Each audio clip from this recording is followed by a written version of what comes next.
UFC 327 is tomorrow. I'll be giving you my best picks and best bets for this card. Didn't do the best last weekend. Went 6-13. It was okay, but overall, definitely should have went some other ways with a lot of the guys. Like Asmat, he lost. Hope was kind of a long shot. Callan as well. Same with Pat. I did think they were a little risky picks, but hey, you can't win them all. 63% pick ratio this year, 62% overall record. It was a little higher. I think it was like 65 a little bit, like I think 2 weekends ago. But hey, we had suffered some bad losses, but this weekend we're gonna recover easily from it. Charles Radke versus Francisco Prado. Charles Radke is 4-2 in the UFC. He has very solid striking, very solid wrestling. His takedowns are pretty good, and he has solid BJJ. Overall, he uses his striking to set up his takedowns. He can knock you out as well. He does have some power, but overall, he is going to look to get the fight to the ground. I do think he is a very solid prospect, but just hasn't been faced up against good opponents that he could easily win or set him up for a win. He's been facing guys like Mike Malott, and he had another big name in there, but I'm blanking right now. Prado, 1-4 in the UFC. He's lost to Malarkey, Zelhuber, Matthew, and Vernatenikov. He's very solid. He only really has power in his hands. He either gets the KO or he loses. He is very tough. He will go to decision. But overall, his takedown defense is pretty bad. He was getting dominated on the ground by a striker. His takedowns himself, though, he does have some good ones, but it's more of a matter of keeping the guy down, which he can't do. Prado, overall, just hasn't been looking the best, and I do think he can make another run at the UFC in a couple of years, but I definitely do think he does need to improve. Pick will be Charles Radke by decision. I just think his power will play a little bit, and he's going to damage Prado a little bit, but overall, the wrestling success of Radke will win him this fight, and I do think he will be able to get the takedown every single round without a doubt. I don't see Prado winning even a round of this fight. Kelvin Gastelum versus Vicente Luque. Kelvin, he's 14-10 in the UFC. He missed weight in his last bout. He didn't miss weight for this bout, but he does want to wrestle. His striking is okay. It's nothing like too crazy, but he is a little lower on the lower output side. Luque, 16-8 in the UFC, 2-3 in his last 5. He has good striking. He did rob Alvarez of a KO. He kept moving when Alvarez he gave him like 20-30 unanswered shots, but Luque defended himself well enough for him to keep going in that fight and tough through it. He has very good BJJ. His subs are very, very sneaky, and he can tighten that choke within seconds. Overall, Luque has good BJJ. His subs are very sneaky, and he can snatch up your neck, snatch your arm, leg very fast. I'm going to go with Vicente Luque by decision in this fight, just because I do think he's way better than Kelvin, and Kelvin a huge, massive favorite in this fight. I do not agree with those odds. I think it should be more of a close fight. Kelvin should probably win it, maybe a boring decision, but I think Luque can definitely edge out a decision here. Chris Padilla versus Markel Medeiros. So Markel, he's 3-0 in the UFC. He's been a favorite in every single one of his fights, but he's now an underdog in this fight. And then same with Chris. Chris been an underdog in every one of his fights, but he is the favorite in this fight. Markel, he has good striking, good movement. Overall, he's a pretty solid prospect. I do think he does get hit a little too much at times just because his chin is wide open, but overall he's pretty tough. I do think he could pull out a decision here, but Chris is very good. He's 4-0 in the UFC. He's been an underdog in every fight and has won. He has good striking, solid wrestling, good takedowns. Overall, he's very patient. He's not going to force any shots. He's not going to overextend. He's going to pick his shots well and try to pick you apart. He has solid power, but is his power enough to get him the win? No, I don't think Chris wins this fight. I do think he is very good. I'm a big fan of him, but I just don't think he will get it done in this fight. And I think it is time for him to lose, especially against a prospect like Medeiros. But no matter what, I think Chris will bounce back after this, even if he does lose. But the pick is Chris Padilla by decision. Medeiros, I just don't think he is gonna have I think Padilla wins a decision 29-28 just barely, and I think it will be a very, very close fight. I was kind of leaning Markel, but we are going to go with Chris, because how can you not go with a guy who has been an underdog 4 times, counted out 4 times, now he's coming in as a favorite. You just got to go with Chris. I think Chris is the better decision here, and I do think he is the more well-rounded fighter. Tatiana Suarez versus Lupi Gunez. Tatiana should have a pretty straightforward win here. She's 8-1 in the UFC. She's a good wrestler. She has bad striking. Her striking is horrible, but she has some good submissions. Overall, she is going to look to get the fight to the ground. Lupi, 9-5 in the UFC. She has solid striking. Her wrestling's not bad. She has not bad cardio as well. But here's the thing. Every time she gets taken down, she loses the fight. So I think it's a pretty obvious pick here. Seems like a pretty obvious pick, but here's the thing. We don't usually take obvious picks on this channel here. I do like to choose an underdog myself, and I love the underdogs. Maybe a little too much. But I do not like Tatiana Suarez. She is so boring, and Amanda Lemos sucks. That's why she got dominated against her. So the pick will be Lupi Gunez by decision. We are going to go with the underdog pick here. I just think we're going to go with Lupi Gunez by decision here. I think she is the overall more solid fighter here, at least with the striking-wise. I think she's going to be able to beat Tatiana up on the feet a little bit too much, to where the point where Tatiana's gassing her a little bit, it's a little harder for her to get the takedowns, and Lupi just starts to take over.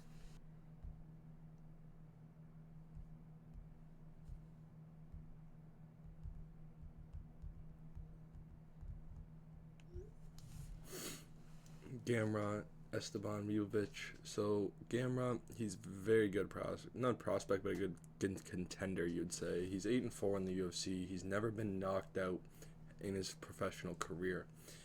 He has good wrestling, good takedowns. Overall, he's a pretty solid fighter, but he only lands about 30 to 40% of his take. He goes for a lot of takedowns, you could say high volume takedowns, lots of takedowns, never stopping going for takedowns. He pretty much only really goes for that takedown. That's his only goal, really. Gamrot, he likes to go for a lot of takedowns. His whole goal for the round pretty much is to get you to the ground and just hold you there for the rest of the round. Even if he doesn't get it the first time, he's going to keep going. Go for the second, third, fourth, and so on. Esteban, he's 4-2 in the UFC. He has good cardio, good striking. He has solid takedown defense. Overall, he has very solid power, and I do think he is very tough, and he's going to walk you down for 3 rounds, 5 rounds, however long it is, and just right in your face, pushing the same exact pace. Gamrot is very good, and I do think he is a little underrated in this spot, but Esteban, I'm going to go with Esteban just because he is just a little bit better. He has solid, I think just striking-wise, the striking puts it over the edge for me. I think Esteban is just going to be a little too much for Gamrot. He's going to rock him a little bit.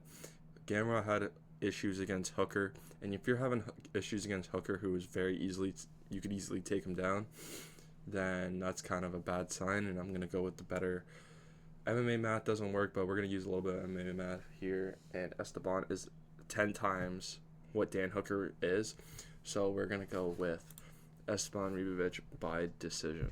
Holland versus Randy Brown, rude boy. So Kevin Holland, he's not even taking fights seriously. He's still, smoking. He's still speeding in his car. He's taking videos. He's making funny videos. Yeah, it is his job to be an influencer, I guess you could say. But at the same time, when you're still smoking 2 weeks out of camp, you're about to go in the fight in 2 weeks to a week and you're still smoking, that's kind of a bad sign, and it could lead to bad gas issues, especially against a guy like Randy Brown, who is very technical, but he is going to beat up your body, and he is going to look to grind you down and try to go for a finish later in the fight. But Kevin Holland, he has solid striking, he has sneaky subs, he has good wrestling, good BJJ, and he is a very active fighter. So he gets very comfortable in there very easily. But with Randy Brown, he has good striking, solid takedown defense. I think it's a very good test for him. But he is coming off a controversial loss, you could say, just by the stoppage. Some people would say you could have let it go a little bit longer. He was still there, but it all depends on how you look at that.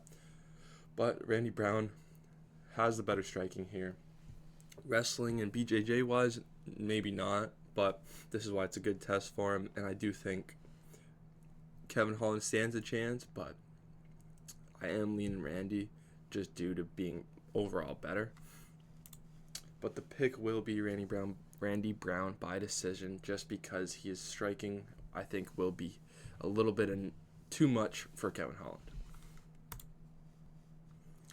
Patricio Pitbull, Aaron Pico.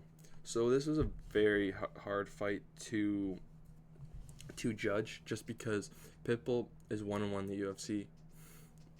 Pico 0-1 in the UFC. Pico is coming off a crazy bad KO loss, and Pitbull has crazy KO power. He all he needs is one punch. Pico, on the other hand, he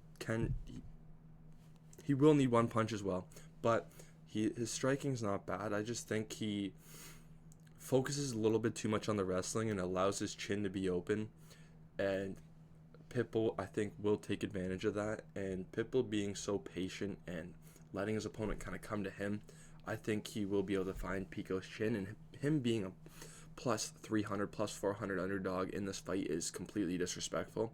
And it's kind of crazy how hard they're pushing Aaron Pico right now, and I just don't think Aaron Pico's that good. I think he needs another loss to maybe show him that, yeah, maybe you're not as good as you think you are. But I will go with Patricio Pitbull just because he has faced, to be honest, Yair Rodriguez and Dan Ige are way better than any of Aaron Pico's opponents. So I would rather go with the guy who's kind of tested, who's shown he could stay in the fight even if he gets rocked, and overall I just think is better. So we're going to go with Patricio Pitbull by KO. I think he will get the KO in probably round 2. Gets comfortable in the first round, comes out round 2, finds Pico's chin. Cub Swanson versus Nate Landwehr. We're going to go pretty fast on this pick. So Cub Swanson, very talented, but he is 42. He has a win-loss losing like a streak. So he'll win one, he'll lose one, win one, lose one, win one, that type of thing. So it is his time to lose, if you want to go with that pattern. He still has some power in his shots. He has good striking, but he has his hands down. And against a guy like Nate the Train, you can't do that. So we are going to go with Nate the Train by KO. Round 1 or 2, it doesn't matter. He is going to get the KO. I think his striking is better. Overall, he's going to be more defensively responsible, and he is going to find Cub Swanson's chin. He's going to knock him out. Just because when you got a guy who's 42, he's probably going to retire this fight. It never really happens where the guy who's retiring gets a win, unless it's like Michael Chiesa and Nico Price, where they both retired, but one person has to lose. So we're going to go with Nate the Train by KO. Dominic Reyes and Johnny Walker. Johnny Walker, his last 4 fights have only lasted 2 rounds, while Dominic has his last 7 fights have lasted only 2 rounds, at least like 1 to 2 rounds. So this fight will not go to the 3rd round. Pretty much 100% guaranteed. I think this fight won't even go to the 2nd round. So Johnny Walker and Reyes, they're both similar fighters, except Reyes has fought for the belt, and he can go the distance if needed, but they're both KO or get KO'd type of fighters, and their chins are both very questionable. They both got power. So it depends on who you would rather ride with, on who you think lands that lucky shot, you could say, first. But I do think Johnny Walker has been getting a lot better. His game plan has been a lot better. He's not really trying some crazy stuff anymore. But to cut to the chase, the pick is Dominic Reyes by KO. I was going with Johnny Walker by KO to start, but we are going to go Dominic Reyes KO. I just think he is a little better, and I think he will be able to find Walker's chin just a little faster than Walker will be able to find his chin. Blades and Josh Hockett. Another quick breakdown real quick for you. So 14-5 in the UFC for Blades. He's a UFC veteran. He has good striking, good wrestling. Overall, he's very solid. His gas tank can last in 3 rounds. He can stay in the 3-round fight. But you got Josh Hockett. Ends his fights very fast. He's very explosive. He has very fast hands. He's face canned so far. But when I see his style, I think of more of a grinder style. So he's going to keep coming at you. He'll strike with you a little bit. But overall, he's looking to get you against the cage, grind you out, or get you to the ground and just try to gas you out and then eventually go for that finish. But with that plan, I don't think it works against a guy like Curtis Blades. So we will just cut right to the chase and go right to the pick.